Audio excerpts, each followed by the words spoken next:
Hello, everybody. Hope you all are doing well. It is the 22nd February, 9:23 a.m.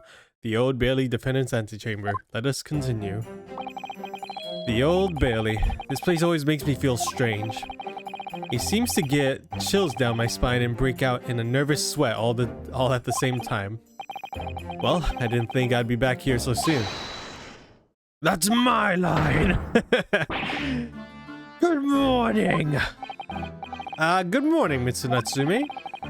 It was only 2 days ago that I was declared not guilty here. Yes, we somehow managed to prove he didn't stab Miss Green in the back. But now this? Another morning, another murder, and here I am again in this hellhole. Can't keep coming to the court. I'm beginning to think he's right. It really does seem as though he's cursed. Mr. Naruto, I'm afraid I have bad news. Oh. Mr. NATSUME, good morning. Yes, morning. So here we are again. Yes, again.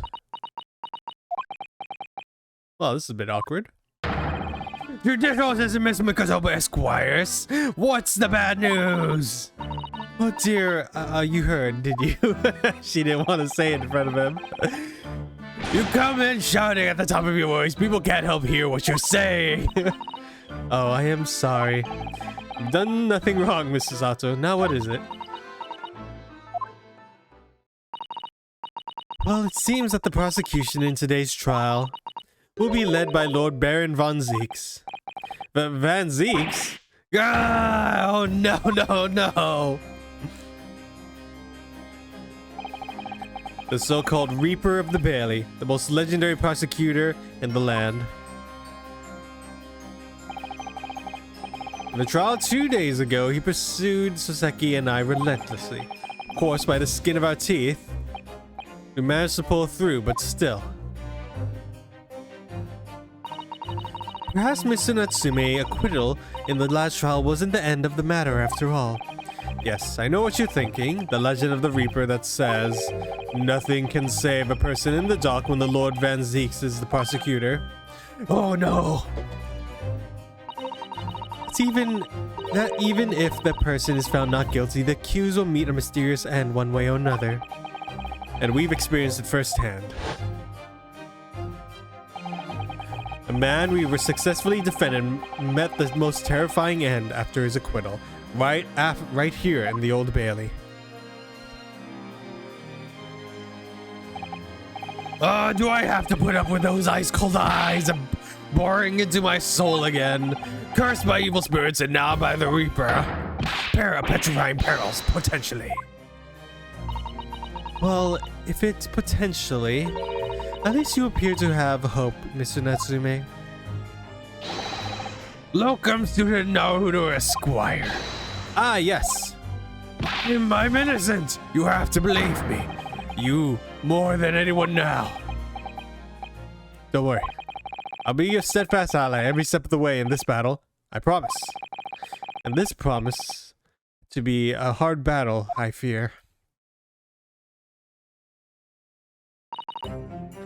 Well, the trial is scheduled to begin shortly. We should move into the courtroom. Let's go. Oh yes, I forgot to say. I'm afraid you won't be able to make it today. Mr. Sholmes, I mean. That's probably for the best. Oh.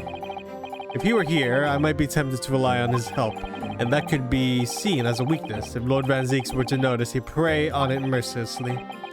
At least that's my gut feeling. Mr. Naruto. You're right. Yes, you're so right. Oh, well said, locum student Mr. Naruto Esquire. Well said. I swear on this sword at my side and on the spirit of Kazuma that it harbors. I'll show him what a Japanese lawyer can do. I'll set you free with honor. Oh, yes.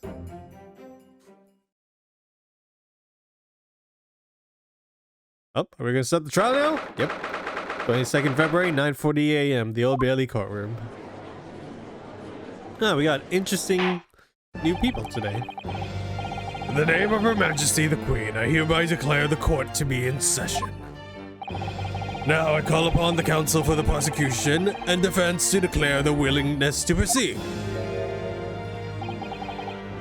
The prosecution is ready.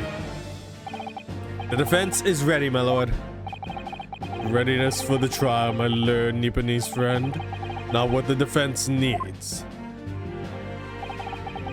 What you need is readiness for your inevitable defeat. It's not just in my imagination, it's really there. Lord Van Zeeks has such an animosity towards us Japanese for some reason. It was some time ago now that he first became known as the Reaper of the Bailey, I believe. These past few years he hasn't appeared in court at all. Yet now he's back in the courtroom though for some reason. Only when I'm defending.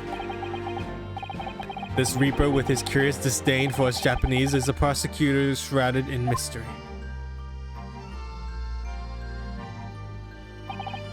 Still, this isn't the time to be pondering that. I have to concentrate on Saseki-san's trial.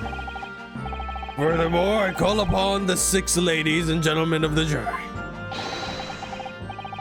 You have been chosen at random to represent the will of the people in this trial. Are you ready to fulfill your duty? Absolutely, I had a feeling this Larkin wasn't innocent before. I must say that I feel especially ruthless on days when my hat refuses to sit right. Oh well, I rather like how you're wearing your hat. I think the ruthlessness looks very fetching, actually. Indeed, be somewhere at 10 o'clock. I have a very important meeting. Let's make this quick. Couldn't agree more. I need to take home 5 bombs tonight, or the missus will go through the roof. Oh, may the Lord show us all the light here and lead his flock to a righteous verdict. The British jury seems to be so very different to our own, isn't it? It's quite extraordinary to think that the power of a judgment is in the hands of 6 members of the public, and that the judge can only pass sentence when all the jurors are in agreement about the defendant's guilt. 6 citizens of London chosen at random, or at least that's the idea. Prosecution would draw attention to the fact that the accused was on trial here 2 days ago.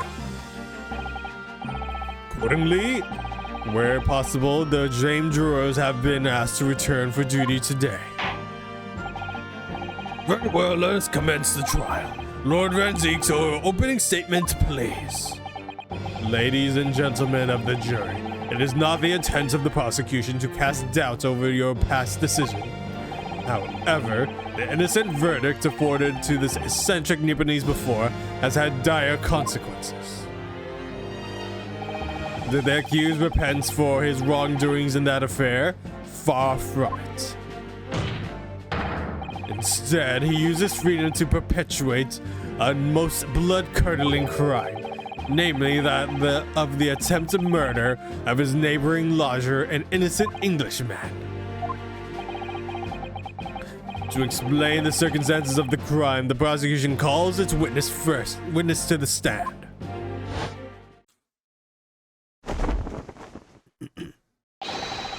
The detective responsible for investigating the scene and the accused himself.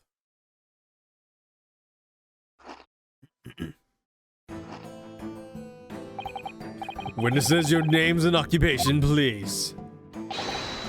Yes, sir. Tobias Gregson, Detective Inspector at Scotland Yard, Homicide Division. Saseki Natsume from the Empire of Japan. My government ordered me to come here as a student to study your language and culture. Mr. Natsume?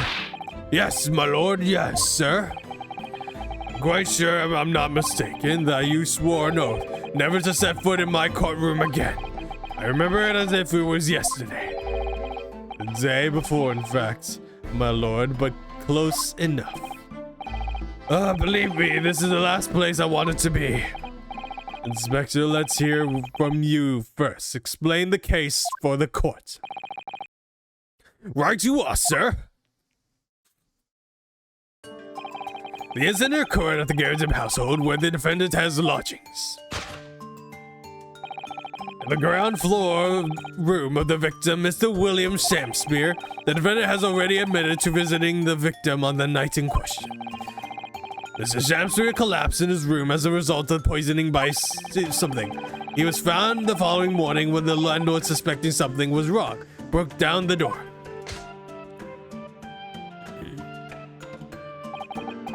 This means I presume that the door to the victim's room was locked at the time of the incident.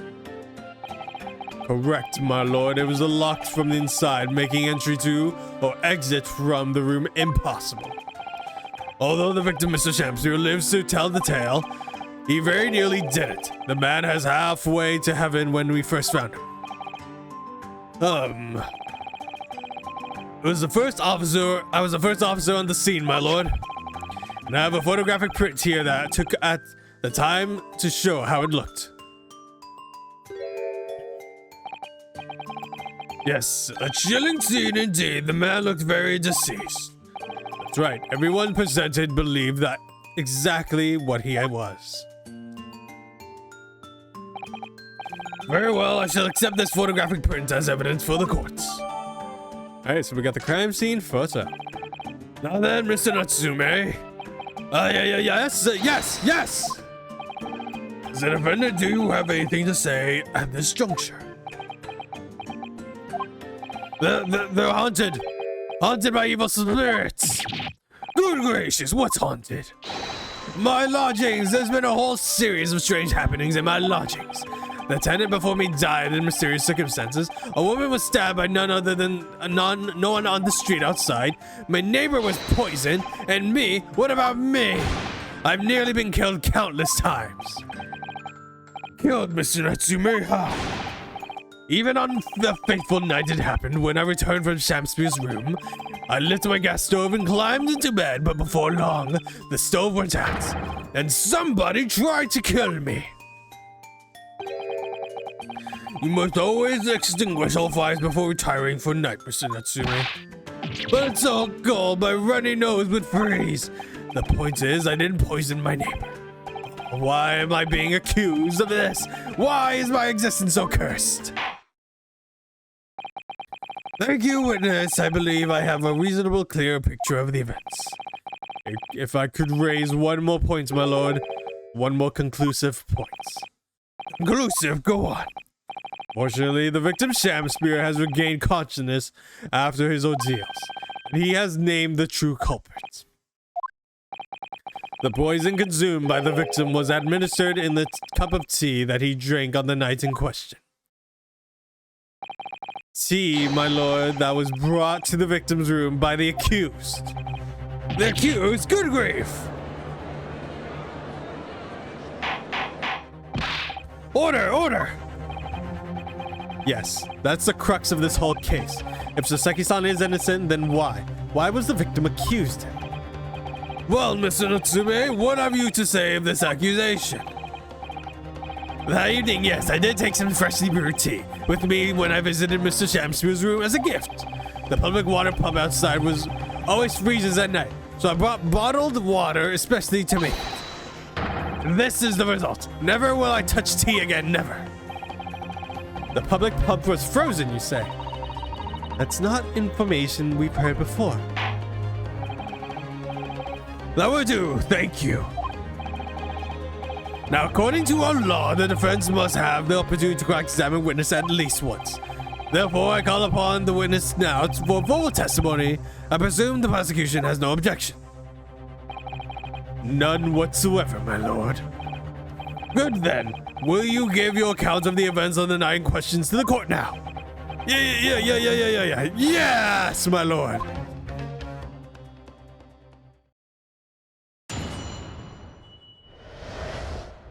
That catastrophic night. It was around 9 o'clock that evening when I visited my neighbor and I took some tea with me as a gift.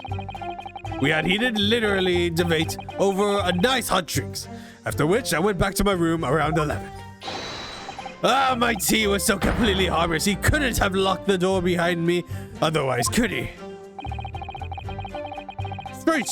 Strange scene, it takes some time to have effect on the body. The victim would have been perfectly able to lock the door after his guests left. The argument still stands. Just 2 low notes from him. Yes. It all seems relatively straightforward. Excuse me, but that testimony does raise one rather crucial point, I think. Mr. Natsume claims his tea to have been harmless. Presumably, though, the teacups have been examined for traces of poison, haven't they? Why did I think of that? Well, as it happens, no. We haven't been able to do. Did I hear you correctly, Inspector? Scotland Yard has failed to examine the suspect's substance. How could you have overlooked something so important? Isn't that the first thing you should have done? My learned Nipponese friend is falsely incensed. The inspector said Scotland Yard was unable to examine the tea, not that it was overlooked. Unable? Why? It's simple enough. There was none left, not a drop. Someone must have been very thirsty indeed. With current scientific techniques, it's impossible to test for poison under such circumstances. We only need a drop, but that one drop does actually not have to exist, funnily enough. The lack of examination notwithstanding, it appears nothing other than the tea passed the victim's lips on the night in question. I see, thank you. The matter is clear. Cast your eyes over the jury, my learned friend. What? You can see it in their faces, I'm sure. The recognition of the accused's guilt. Your client's fate is all but sealed. In mere moments from now, you will lose, and your compatriot will be damned for all eternity. He's right. I can feel 6 of the jurors looking daggers at me.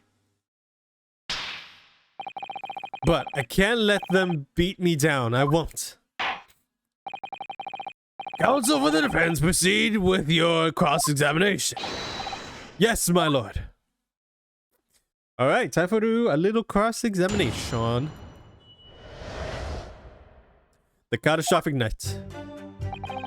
It was around 9 o'clock that evening when I visited my neighbor, and I took some tea with me as a gift. Hold it! Were you and your neighbor good friends then?